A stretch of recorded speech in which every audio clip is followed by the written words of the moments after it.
खायला द्यायला जायची सकाळी मॉर्निंग वॉकच्या वेळेला, त्यावेळेला तिला डॉगनी नेल स्क्रॅच केलेलं होतं आणि ज्याच्यावर त्यांनी वॅक्सिनेशन्स घेतले नाही।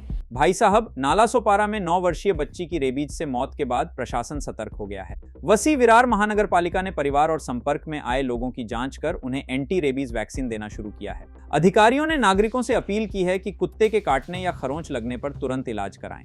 आज आमची टीम तिकडे जाऊन सर्वे केला आहे, त्यामध्ये त्यांनी जेवढे पण तिच्याबरोबर खेळणारी मुलं असतील ट्युशनमध्ये, स्कूलमध्ये, त्यांचा देखील त्यांनी थरोस इन्व्हेस्टिगेट केलेला आहे। ज्यांना ज्यांना गरजेचं आहे त्यांना आम्ही प्रिकॉशनरी डोस दिलेले आहेत आणि त्यांच्या फॅमिली मेंबर्सला देखील आपण प्रिकॉशनरी डोस दिलेले आहेत। तसंच अवेअरनेस देखील केलेला आहे आम्ही।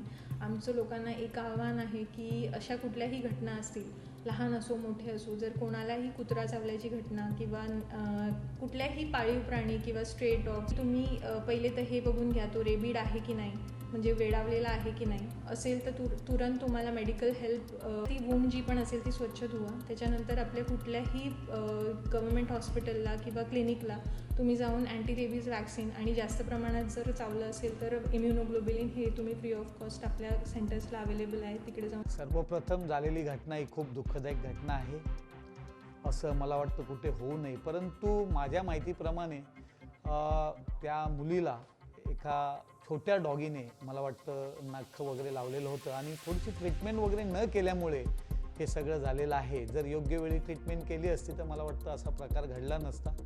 आणि त्या जे प्रकार हा घडलेला आहे, आम्ही इमिजिएटली आमच्या आरोग्य डिपार्टमेंटला कळवून आज सगळे आमची डॉक्टरची टीम त्या ठिकाणी होती। त्या लोकांनी त्यांच्या संपूर्ण कुटुंबियांना वॅक्सिन केलेलं आहे। त्याचप्रमाणे त्या मुलीचा ज्या ज्या लोकांबरोबर संपर्क आलेला होता त्या सगळ्या ठिकाणी त्या लोकांना वॅक्सिनेशन करून, ती जी मदर मेरी शाळेमध्ये शिकत होती ती मुलगी, त्याही शाळेत ज्या ज्या ठिकाणी तिचा संपर्क आलेला होता त्या सगळ्या ठिकाणी वॅक्सिनेशन करून यापुढे चांगली काळजी घेतली जाईल या पद्धतीने आमचे आरोग्य डिपार्टमेंट काम करत आहे।